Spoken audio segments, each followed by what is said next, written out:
Bonne chance à tous. Alors Laura est avec nous, visiblement, c'était pas drôle non plus pour vous, hein, Laura, bonjour. Bonjour Brigitte, bonjour Gérard.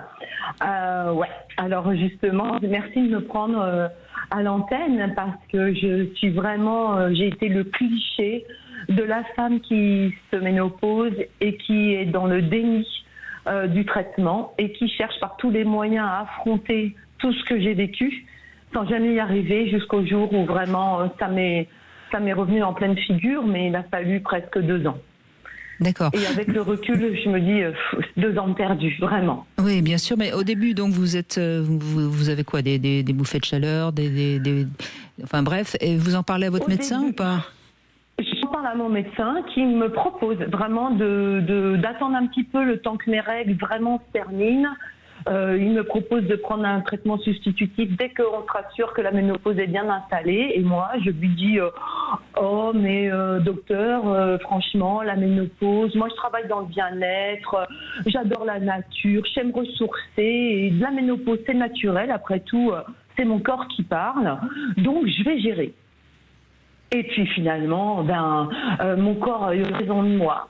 Et du coup, il y a quelque chose qui a été très difficile à admettre pour moi.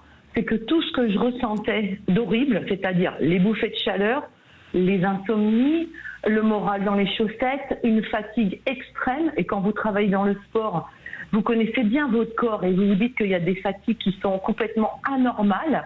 Et la nuit, quand je dormais, j'avais mes articulations qui claquaient. Comme quand on se fait claquer les doigts, mon dos claquait. Et j'étais réveillée, fatiguée, etc. Et je me suis dit, non, mais je vais prendre 2-3 compléments alimentaires, ça va aller mieux, etc. Jusqu'au jour où j'en parle quand même à mon gynéco, qui me dit, oui, c'est normal, en ménopause, ces symptômes-là, chez certaines femmes, sont terribles. Il faut prendre un traitement substitutif. Et là, je finis par lui dire, je sais pas. Et il me dit un truc qui m'a choquée. Et c'est grâce à ça que j'ai pris mon traitement. En fait, il était en train de m'ausculter. Et il me dit, vous vous rendez bien compte que votre peau change? Je lui dis, oui, bien sûr, je vois bien. Et il me dit, la couleur de votre vulve aussi. Et là, en tant que femme, ça m'a une espèce de coup de marteau sur la tête. Moi qui ai une vie sexuelle assez intense, je me suis dit, c'est pas possible ce qu'il me dit là. S'il y a quelque chose qui peut changer ça, et tout le reste, je prends le traitement. Et donc, il m'a donné œstrogène, progestérone. Alors, c'est curieux, j'ai jamais entendu ça. Est-ce que ça change la couleur de la vulve, non, Gérard Salama? Ça me paraît curieux. Hein. Non, pas du tout. La réponse est non. La réponse est non, mais si ça a été le déclencheur. Oui. Alors, on va dire qu'avec le phénomène de vieillissement, il peut y avoir des changements de couleur de la vulve, mais c'est un phénomène de vieillissement et pas du tout de traitement ou d'absence de traitement hormonal. Voilà. Bon, c'est une bonne coïncidence pour vous en tout cas. Ça a fait un déclic. Mais voilà, c'est le problème à l'envers. C'est pas le médecin qui voulait pas, c'était vous. En fait. Exactement. Et donc, en fait, j'ai pris en me disant de toute façon, je suis tellement dans le mal que ça peut pas être pire. Donc, je tente. Et en tentant, en espace de 48 heures, j'ai commencé à redormir normalement, à de nouveau avoir le sourire, à de nouveau avoir des idées roses alors qu'elles étaient noires depuis des mois, d'avoir re-envie d'une libido normale alors qu'en fait je me disais comment ça se fait que j'ai plus d'idées sexuelles, moi qui aime tant le sexe, voilà, et tout est revenu normal. Et depuis, je voudrais lancer cet appel à toutes les femmes, quand on hésite, il faut franchir le pas, tester et vous verrez. Vraiment. Bon, en tout cas, c'est une très bonne pub pour les traitements hormonaux substitutifs, Laura. C'est une très bonne pub, à supposer que les traitements hormonaux aujourd'hui aient besoin de pub.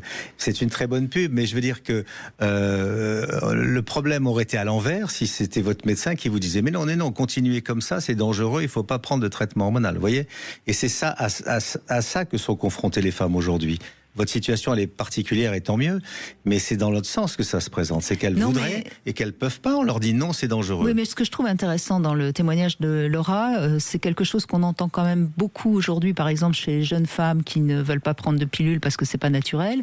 Et on peut craindre qu'avec... alors moi, je suis évidemment pas contre l'écologie, mais on peut craindre qu'il y ait aussi de plus de femmes aujourd'hui qui comme Laura, disent c'est naturel d'être ménopausée, donc pas de raison de prendre un traitement, vous voyez. Moi, j'adore personnellement. Oui, pardon de vous interrompre. Mais j'adore tout ce qui est naturel. À partir du moment où je ne vais pas bien, j'essaie de trouver une solution quand même. Oui, je suis d'accord avec vous. C'est tout. Je suis d'accord avec vous. Tant qu'on peut faire du naturel, volontiers. Mais quand ça va plus, et quand vous avez pardonnez-moi la comparaison, mais la plus belle voiture du monde et qu'il n'y a pas d'huile à l'intérieur, ça roulera pas quand même. Donc il y a un moment donné où c'est comme pour toute belle maladie d'ailleurs, on aime tous le naturel et au jour où on a un cancer du sein ou autre chose, on n'a pas le choix parce qu'on n'a pas le choix et qu'il faut traiter. Donc le naturel, c'est un luxe. Le naturel, c'est très bien jusqu'au moment où on a besoin d'autre chose.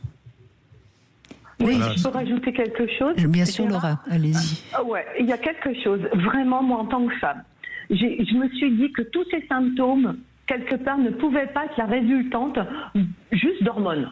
C'est pas possible. On se dit, mais c'est à cause des enfants qui s'en vont. Vous voyez ce que je veux dire?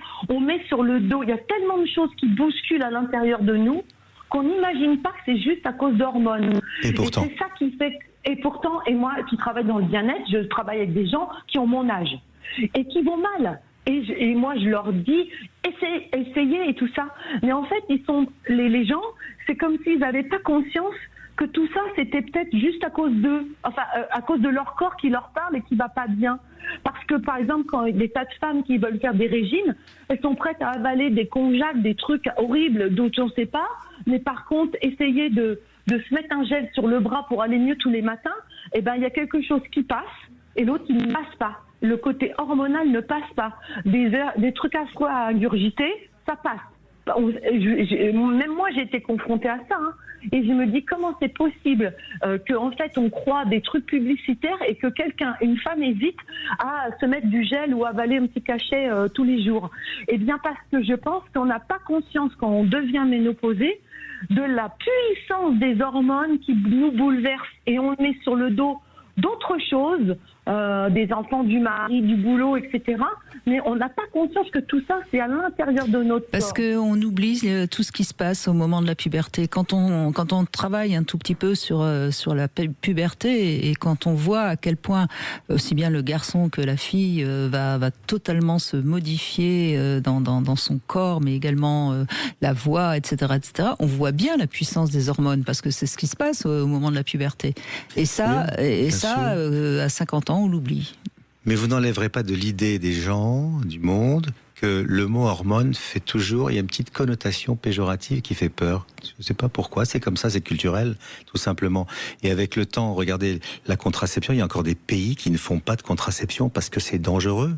Ça existe, des grands pays. Mais en France, il y a des femmes qui ne veulent pas de contraception. Il y a des femmes qui n'en veulent pas. Le mot fait encore peur. Il y a des pays où on ne donne même pas de traitement de fertilité parce que ça fait peur. Vous vous rendez compte? Alors, bon, Dieu merci, on avance dans le temps. On avance parce que les esprits changent.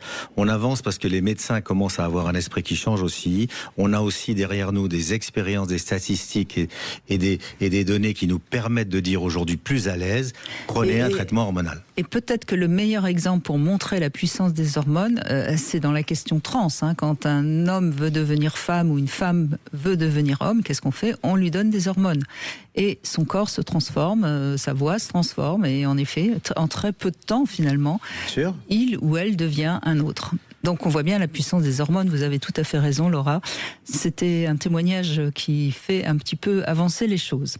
Merci beaucoup. On fait une petite pause, on retrouve Carole également dans un instant qui a été opérée de l'utérus et donc qui voudrait réagir par rapport à tout ça.